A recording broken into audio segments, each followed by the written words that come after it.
오늘 하나님 말씀은 역대하 20장 20절부터 37절까지 말씀입니다. 여호사밧은 어떻게 하나님의 승리에 참여할 수 있었는가 하는 제목입니다. 성경을 보면 하나님이 명하시고 인간이 순종하는 사건이 많습니다. 하나님은 모세에게 애굽으로 가라 명하셨고 모세가 순종함으로 출애굽의 대역사가 시작되었습니다. 인간이 도움을 청하고 하나님이 도와주시는 경우가 또 많습니다. 다윗은 전쟁에 나가기 전에 하나님께 꼭 여쭈어 보았습니다. 하나님이 허락하시면 나가서 열심히 싸워서 이겼습니다. 그런데 오늘 성경 본문 말씀에 이상한 전쟁 이야기가 나옵니다. 아무리 봐도 인간이 한 일이 없습니다. 하나님이 홀로 전쟁에 승리하신 기이한 이야기입니다. 하나님이 홀로 전쟁에 승리하시고 여호사밧에게 승리를 선물로 주신 것부터 좀 살펴보겠습니다. 여호사밧 통치 후반기에 에돔, 모압, 암몬 연합군이 쳐들어왔습니다. 이 왕국이 분열되어 작아진 마당에 3국이 힘을 합쳐서 오니 큰 위기입니다.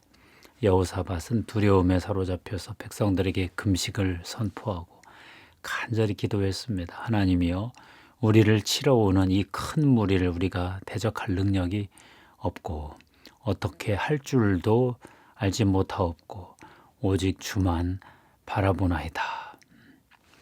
여호사밧이 어찌할 수 없는 그런 전쟁이 벌어진 거죠. 하나님께서 야하시엘이라는 선지자에게 예언의 말씀을 주셨습니다. 너희는 이 큰 무리로 말미암아 두려워하거나 놀라지 말라. 이 전쟁은 너희에게 속한 것이 아니요 하나님께 속한 것이니라. 하나님은 예언대로 홀로 전쟁을 끝내셨습니다.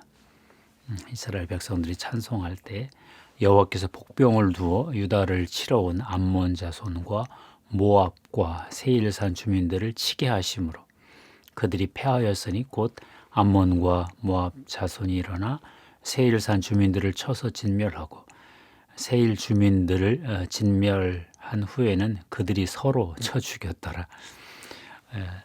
삼국 사이에 분열이 일어나고 어떤 모종의 의사소통이 불통이 되면서 서로 치고 받다가 죽었다, 그런 얘기인데요.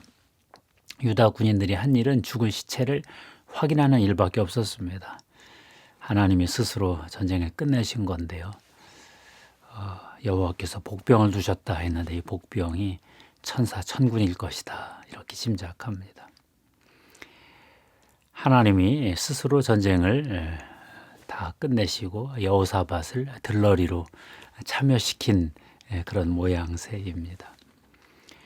왜 하나님은 여호사밧을 전쟁에 참여시키셨을까요? 아무리 생각해봐도 하나님의 승리를 증거하는 증인이 필요했겠다 싶습니다. 20장 17절 말씀, 이 전쟁에는 너희가 싸울 것이 없나니 대열을 이루고 서서 너희와 함께한 여호와가 구원하는 것을 보라. 선지자 야하시엘의 예언이죠. 너희가 할 일이 없다, 그냥 보기만 해라. 그러면 하나님은 여호사밧과 유다 백성들이란 증인들을 통해서 무엇을 알리고 싶으셨을까요? 저는 하나님께서 하나님을 섬기고 하나님의 율법을 지키는 민족을 하나님이 보호하신다, 이것을 열방에게 보여주고 싶으셨다, 이렇게 해석이 되었습니다. 29절 말씀에도 이방 모든 나라가 여호와께서 이스라엘의 적군을 치셨다 함을 듣고 하나님을 두려워함으로, 그들이 봐도 승패가 뻔한 전쟁이었는데 3대1인데 이걸 거기다가 막 자중질환을 일어나서 된 걸 보고 이건 하나님이 하셨구나. 이스라엘 유다 왕국이 섬기는 그 이스라엘 백성들이 섬기는 하나님이 이 전쟁을 끝냈구나, 다 알게 하셨다는 것입니다. 다 두려워하고 또 이런 질문을 던져봤습니다. 그러면 여호사밧은 어떻게 해서 하나님이 승리에 참여하는 영광을 누리게 되었을까? 이런 질문을 던지고 좀 살펴보니까 첫 번째, 여호사밧은 자기 왕위, 즉위, 초기에 우상을 제거하는 종교 개혁을 일으켜서 하나님의 하나님 되심을 인정했다. 이런 정리를 해봤습니다. 그가 전심으로 여호와의 길을 걸어 산당들과 아세라 목상들도 유다에서 제거하였더라. 17장 6절 말씀입니다. 아버지 아사가 그래도 오랫동안 율법을 따라 통치를 잘 했잖아요. 한 35년 동안. 그 아버지가 잘한 걸 이 아들 여호사밧이 본받은 것입니다. 더욱이 여호사밧은 백성들에게 율법을 가르치는 일에도 열심을 냈습니다. 17장 7절 9절 말씀에 그런 말씀이 있죠. 그랬더니 17장 10절에 이런 말씀이 있습니다. 그랬더니 여호와께서 유다 왕국을 이제 보호하신 건데요. 여호와께서 유다 사방의 모든 나라에 두려움을 주사 여호사밧과 싸우지 못하게 하셨다. 여호사밧이 우상 타파하고 여호와 율법을 쭉 백성들에게 전하고 지키게 했더니 하나님께서 열방들 이웃 인근 나라들에게 유다에 대한 두려움을 주어서 평화를 유지시켜 주셨다는 거죠. 두 번째, 여호사밧은요 사법 제도를 개혁해서 하나님의 정의를 실천했다. 자, 이런 평가를 할 수 있었습니다. 여호사밧은 아합 왕하고 결혼 정책을 잘못 썼다가 큰 낭패를 당했었죠. 전쟁에 나갔다가 아합 왕은 죽고 여호사밧도 겨우 목숨만 건져서 내려왔는데 선지자 예후로부터 여호와의 진노하심이 있을 것이다. 이런 심판 예언도 듣고 어려웠습니다. 그랬는데 여호사밧은 이 심판 예언을 잘 감당을 하고 하나님의 정의를 실현하기 위해서 사법 제도를 개혁하는 데 애를 썼습니다. 유다 백성들을 여호와께 돌아오게 하고 백성들의 삶을 율법대로 재판하는 그 제도를 개혁에 성공한 거지요. 또 유다 온 나라에 견고한 성읍에 재판관을 세우되 성읍마다 있게 하고 재판관들에게 이르되 너희가 재판하는 것이 사람을 위하여 할 것인지 여호와를 위하여 할 것인지를 잘 살피라. 너희가 재판할 때 여호와께서 너희와 함께 하심이니라. 그런즉 너희 재판관은 여호와를 두려워하는 마음으로 삼가 행하라. 우리의 하나님 여호와께서는 불의함도 없으시고 치우침도 없으시고 뇌물을 받는 일도 없으시니라. 역대하 19장 5절 7절 말씀인데요. 참 저는 이 말씀 읽고 참 감동을 받았습니다. 약자를 보호하시는 고아와 과부, 가난한 자, 나그네를 돌보시는 하나님의 그 마음을 잘 챙겨준 왕들이 별로 없었거든요. 그랬는데 여호사밧은 이 일을 한 거예요. 하나님의 정의, 공의 이것을 이루어내니까 하나님께서 여호사밧을 굉장히 귀하게 인정하신 것 같습니다. 이 시대에도 사법제도 어렵잖아요. 우리나라 참 사법제도도 참 부끄러운 일이 얼마나 많습니까? 세 번째, 여호사밧은 하나님과 맺은 언약 관계에 충실했다. 이런 정리를 또 해봤는데요. 여호사밧은 하나님의 언약을 붙들고 기도를 했습니다. 삼국 연합군이 쳐들어왔을 때 하나님의 언약을 놓고 하나님께 부르짖었습니다. 그들이 이 땅에 살면서 주의 이름을 위하여 한 성소를 주를 위해 건축하고 이르기를, 예루살렘 성전 얘기죠. 만일 재앙이나 난리나 견책이나 전염병이나 기근이 우리에게 임하면 주의 이름이 이 성전에 있으니 우리가 이 성전 앞과 주 앞에서 이 환난 가운데에서 주께 부르짖은즉 들으시고 구원하시리라 하였나이다. 솔로몬의 성전 봉헌 기도에 나오는 얘기죠. 이 성전에서 기도하면 주님 응답해 주십시오. 그랬더니 여호와의 구름이 임재의 구름, 거룩의 구름이 이게 임했잖아요. 그 사건을 언급하고 있는 것입니다. 하나님 그때 약속했잖아요. 그래놓고 지금 이 전쟁 위기 앞에서 하나님 도와주십시오. 언약 관계를 붙들었습니다. 그리고 군대 앞에 찬양대를 세웠습니다. 세상에 이런 전쟁 그림이 어디 있습니까?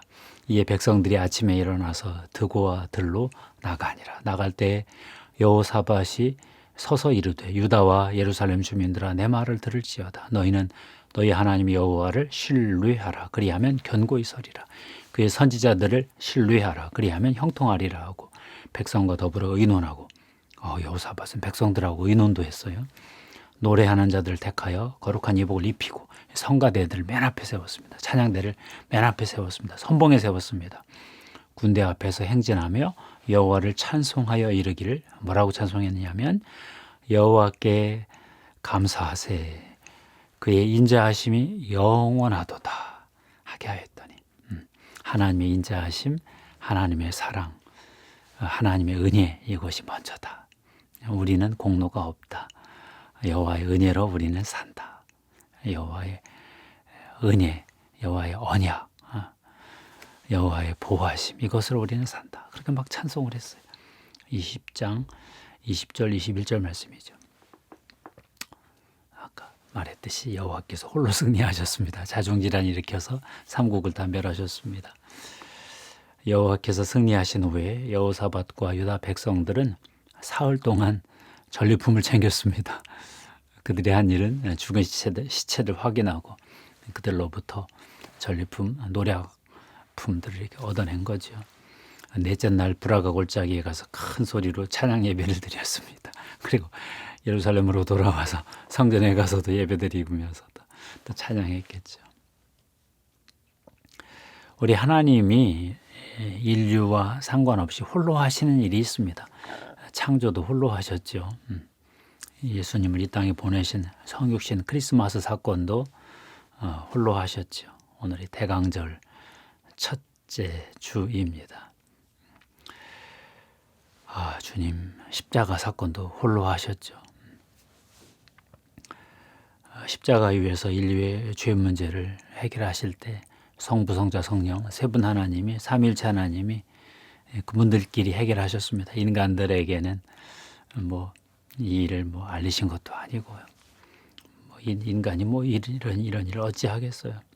인간의 죄 문제인데, 인간의 구원 문제인데요.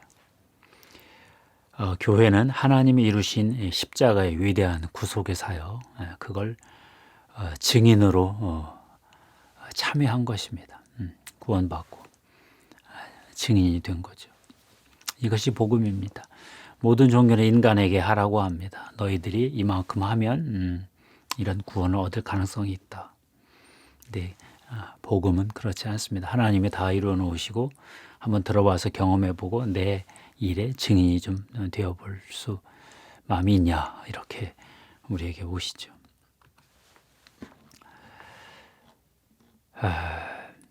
하나님이 전적으로 홀로 하시는 일 중에 하나가 교회 부흥 사건입니다. 1903년 로버트 하디 선교사님이 회개하고 회개운동이 점점 더 커져서 1907년 평양 대부흥운동이 일어났죠. 부흥은 진짜 하나님이 하시는 거예요. 인간이 하는 게 없어요. 하나님이 다 하십니다. 마귀가 오랫동안 사람들 마음을 미혹시켜서 하나님을 못 믿게 하죠. 신앙도 잘 일어나지 않고 교회는 제도화되고 경직화됩니다. 아무 희망이 없어 보입니다. 아무리 목회자들이 노력해도 선교사들이 노력해도 이 복음이 터지지 않습니다. 그때 하나님께서 부흥을 일으키십니다. 회개를 일으키십니다. 한 사람을 통해서 여러 사람들에게 집단 회심을 일으키십니다. 그러면요 교회가 100년 한 것보다 더 많은 일이 순식간에 벌어집니다.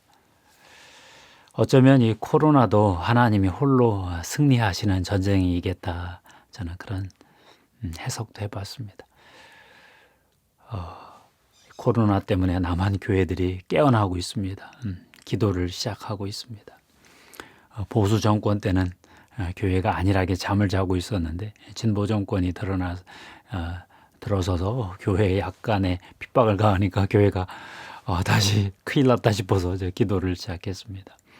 최근에는 그렇게 막 미사일 쏴대고 핵실험하던 북한이 잠잠합니다. 왜 그렇게 잠잠할까요? 코로나 때문이죠. 하나님이 북한 당국자들 지배 계층을 코로나로 찍어 누르신 것 같습니다. 하나님은 이 코로나, 우리에게는 불편하지만 이 코로나를 통해서 홀로 승리를 하고 계시다. 저는 그렇게 믿어집니다. 어느 날 우리 교회도 하나님의 승리를 알아채고 그 승리에 동참해서 하나님의 부흥에 참여하고 하나님의 선교에 참여하는 그런 위대한 증인된 삶에 동참하기를 바랍니다. 하나님 감사합니다. 하나님의 홀로 이기신 전쟁, 여호사밧 시대의 전쟁 이야기 들었습니다.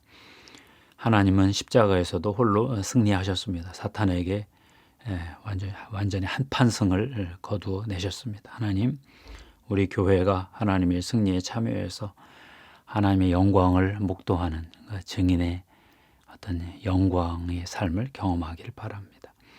코로나가 계속 이어지고 심해지고 있습니다. 이 사건 앞에서 하나님의 승리를 믿어드립니다. 하나님 감사합니다. 우리 모든 성도들에게 예수 그리스도의 보혈을 뿌리고 덮습니다. 성령님 기름 부어 주시옵소서. 나사렛 예수 그리스도 이름으로 명하노니 우리 성도들의 삶에 역사하는 더러운 어둠의 권세들 예수 이름으로 명하노니 떠나갈지어다. 분리되어 떨어져 나갈지어다. 모든 악한 것들, 모든 악한 일들 하나님의 이름으로 명하노니 모든 악한 저주들 우리 성도들의 삶에서 분리되어 떨어져 나갈지어다. 하나님 감사합니다. 홀로 영광 받으시옵소서. 예수님의 이름으로 기도하옵나이다. 아멘.